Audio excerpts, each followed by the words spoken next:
Eh bien bonjour à tous, alors aujourd'hui on va voir ensemble deux petits micros qui pourraient intéresser tous ceux qui sont débutants ou amateurs dans tout ce qui est YouTube, Twitch, etc. Nous avons d'un côté l'HyperX Solocast au prix de 75 €. Alors je l'avais reçu avant sa sortie parce qu'il est sorti il y a très peu de temps. Et vu que j'avais plusieurs vidéos de prévues avant, je la sors à peine aujourd'hui. Puis nous avons de l'autre le M-Drill One Pro au prix de 130 € vendu par Tronax. Donc marque que je ne connaissais pas avant. Moi bon, ça me permettra de découvrir un de leurs produits. Alors bon, c'est bien beau, hein. Moi ici je vous dis 75 et ici 130 €. Mais parce que bon, ce sont les prix annoncés et en plus de ça, ce sont les prix disponibles au moment où je tourne cette vidéo. Mais sachez qu'à tout moment, surtout en ce moment, en fait les prix peuvent augmenter de 10, 20, 30%. Enfin voilà, ça dépend surtout des revendeurs. Bien sûr, je suis conscient que pas tout le monde en fait a 75, 130 € à mettre dans un micro, surtout quand on débute, hein, c'est pas facile pour tout le monde. C'est pour ça qu'il y a quelques mois, alors j'avais fait une vidéo sur un micro à moins de 50 € qui s'affiche normalement sur le petit 1 haut à droite. Donc voilà, n'hésitez pas à la regarder. Ok, donc on a les deux micros juste ici. On a d'un côté chez le M-Drill One Pro et de l'autre l'HyperX Solocast. Et c'est d'ailleurs par celui-ci qu'on va commencer. Donc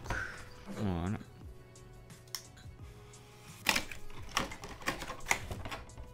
Ok, donc la boîte est vide, on met ça de côté. En premier temps, on a le manuel, bon, un petit peu comme d'habitude, mais bon, on s'en fout, je vais le mettre de côté. Là, on a le câble. Il se branche en USB-C au micro et ça, c'est vraiment super bien. On va vite fait en revenir plus tard. Et puis maintenant, le micro. Alors, ok.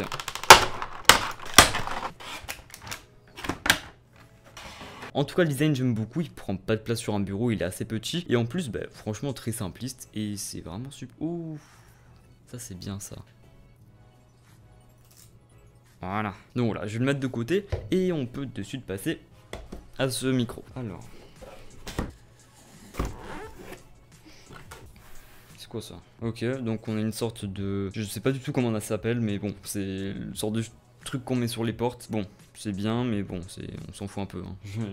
On va pas se mentir. Ok, donc une fois ouvert, on a de la mousse, et si je la retire, normalement, on est censé avoir le micro, et oui, c'est le cas. Attendez, juste, je vais le sortir. Voilà. Donc déjà, bon, il est beaucoup plus imposant que le Solocast, ce qui est normal, hein. Déjà on peut le voir à la boîte que c'est sûr que ce sera pas la même taille. Donc, ok, franchement pas mal. Ok, je vais juste un petit peu visser là parce que c'est vrai qu'il a tendance à un petit peu trop bouger. Ok, parfait. Il grince pas, hein. Non, ça a pas l'air de grincer. Voilà, parfait. Alors juste peur que là, en fait, avec le temps, ça prenne les traces de doigts. Bon, soit avec un petit coup de chiffon, ça se nettoie. Ok, donc déjà, vous pouvez voir qu'il y a beaucoup plus de fonctionnalités qu'avec le Solocast. On en reparlera plus tard en détail. Là, juste, on finit l'unboxing et puis c'est bon. Alors, ça aussi, je vais le mettre de côté. Et normalement, on est censé avoir dans cette petite boîte le câble et le manuel. Ok, c'est exactement ça. Donc ici, on a le câble. Voilà. Et puis le manuel, mais bon, comme avec le manuel du Solocast, on va mettre de côté parce que personnellement je vais pas m'en servir. Donc voilà, j'ai fini de déballer les deux micros, maintenant parlons spec. Je vous propose de en premier commencer par la présentation du HyperX Solocast avec lequel je vais également enregistrer durant toute la présentation. Puis ensuite passer au M-Drill One Pro parce que c'est un micro plus complet, donc forcément il y a plus de choses à en dire. Du coup pour récapituler, dans la boîte du Solocast on retrouve le micro directement placé sur son support et son câble de 2 mètres qu'on branche à l'arrière du micro en USB-C, ce qui est un très bon point. Il est compatible que ce soit sur Windows, Mac, Linux et PS4, donc je suppose que sur PS5 aussi. Et sachez que pour le One Pro c'est pareil, au moins bon, ça m'évitera de me répéter. Pour ce qui est du poids, même si bon, c'est vrai que c'est loin d'être le plus important, mais je préfère dire au cas où qu'il est de 260 grammes uniquement le micro à lui tout seul. Ils sont tous les deux plug and play, c'est-à-dire que vous aurez juste à les brancher en USB au PC et puis c'est bon. Donc pas besoin de carte son, de compresseur audio et tout ce qu'on doit acheter en général avec un micro XLR. Un point que j'aime bien avec ce Solocast, c'est le fait de pouvoir très simplement en fait mettre en muet tout le son que capte le micro. Donc juste comme ça.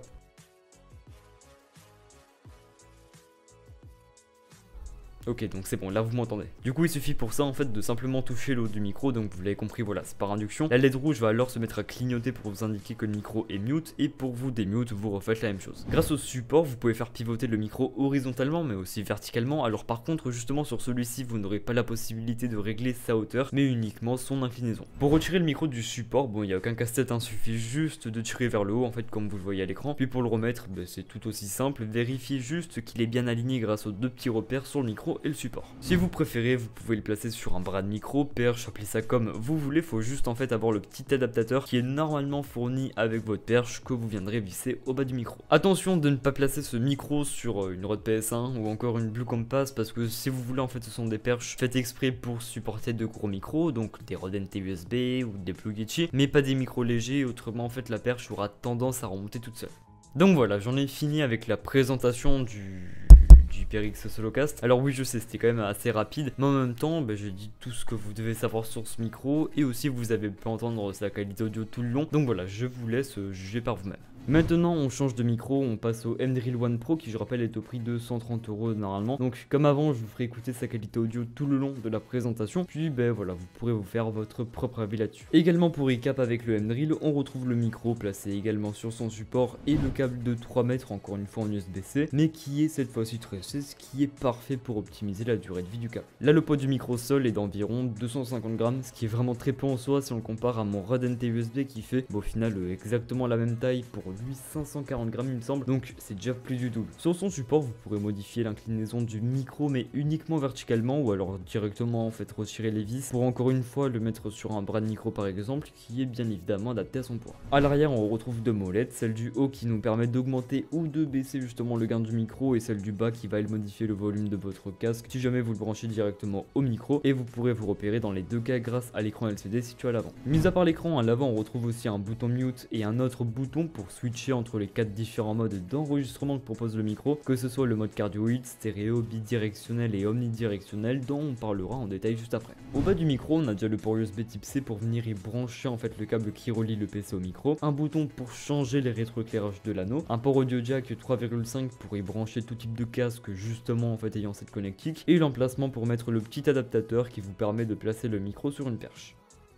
Dernière petite chose avant de passer à quelques tests audio, alors sur ce micro ils annoncent un taux d'échantillonnage de 96 kHz, ce qui en soi par rapport aux 48 kHz quand simplement vous enregistrez, l'écoute vous n'entendrez aucune réelle différence. Le 96 kHz peut être intéressant, ok, mais pas vraiment à notre échelle à nous. Donc ne vous fiez pas, vraiment pas à qui propose le plus haut taux d'échantillonnage. Ce n'est pas parce qu'un micro possède du 96 kHz qu'il aura forcément une meilleure qualité audio qu'un autre micro avec du 48 ou encore du 44,1 kHz. Maintenant on va tester justement les 4 modes d'enregistrement que nous propose le One Pro, sachant que c'est aussi une fonctionnalité qu'on retrouve chez le Blue Yeti. Alors là depuis le début de la présentation vous m'entendez avec le mode cardioïde qui est le mode le plus approprié en fait pour tout ce qui est streaming, voix off, podcast, etc. Parce qu'en fait il va uniquement capter les sons venant de devant, donc en l'occurrence votre voix. Et là vous voyez que si je déplace le micro, en fait vous m'entendez plus trop bien.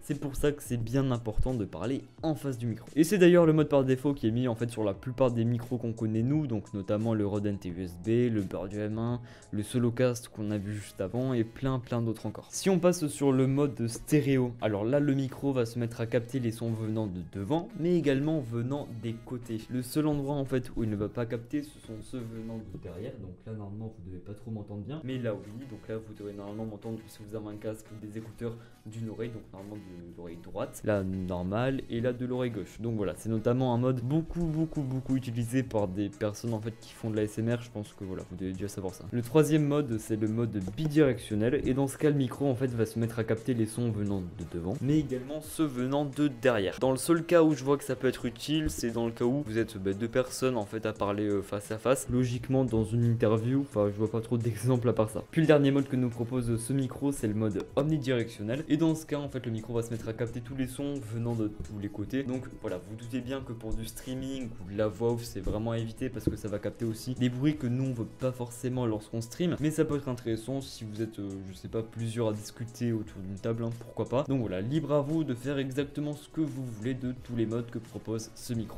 Maintenant parlons de pourquoi je vous recommande ces deux micros. Alors lui en particulier parce que si vous voulez que le One Pro il y a quelques petites choses qui me dérangent, ne vous inquiétez pas, on va bien évidemment en parler. Déjà le Solocast est vendu quand même à un bon prix, pour 75 €, vous avez une très bonne qualité son, la possibilité de mute le micro très rapidement et simplement, un support fonctionnel aussi, une très bonne qualité de fabrication qui à mes yeux en fait dépasse largement celle du One Pro, et quand on compare les deux, enfin leur prix ça craint quand même. La seule chose que je pourrais vraiment reprocher à ce micro, et encore c'est pas le micro en lui-même, c'est plutôt son support, c'est le fait qu'il fasse ressentir quand même pas mal des vibrations au micro, donc c'est sûr que quand vous écrivez à côté avec votre clavier mécanique c'est pas vraiment ouf, enfin voilà on verra ça après. Si vous avez la possibilité de le mettre sur une perche, faites-le. Maintenant alors si je suis assez sceptique quand même concernant le M-Drill One Pro, c'est pour plusieurs raisons. La première étant son support qui ne m'inspire en soi pas vraiment confiance parce que je trouve déjà les deux piliers assez fragiles, mais bon, ça reste à voir sur du long terme. Le rétroéclairage du bas, je me demande vraiment pourquoi l'en rajouter à part pour dire hey, regardez notre micro RGB, parce qu'en soi il est vraiment à peine visible et encore. Aussi je me demande mais qu'est-ce qu'ils ont pu mettre en fait à l'intérieur pour qu'il fasse seulement 250 grammes. Enfin pour vous dire il est plus léger que le Solocast, hein, je viens de m'en rendre compte. Donc dans le cas des micros comme ceci, c'est vrai que c'est pas forcément une mauvaise chose hein, qu'ils soient lourds, parce que dans tous les cas en fait soit ils sont posés sur le bureau, soit ils sont maintenus par une perche. Et pour être honnête en termes de durabilité dans le temps et de résistance, j'aurais plutôt tendance à me fier aux micros lourds par rapport à ceux qui sont légers, ce qui est malheureusement le cas de ce One Pro. Bon ok je vous l'accorde, c'est vrai que le fait de pouvoir changer en fait de mode d'enregistrement quand vous voulez, bah, c'est plutôt pas mal hein, c'est vrai. Sauf que en fait ce ne sont pas les premiers à le penser, ce ne seront pas les derniers non plus. Et si c'est ça qui vous intéresse, je vous conseille plutôt de prendre le Blue Yeti qui pour 10 € de plus fait exactement la même chose tout en ayant une meilleure qualité générale.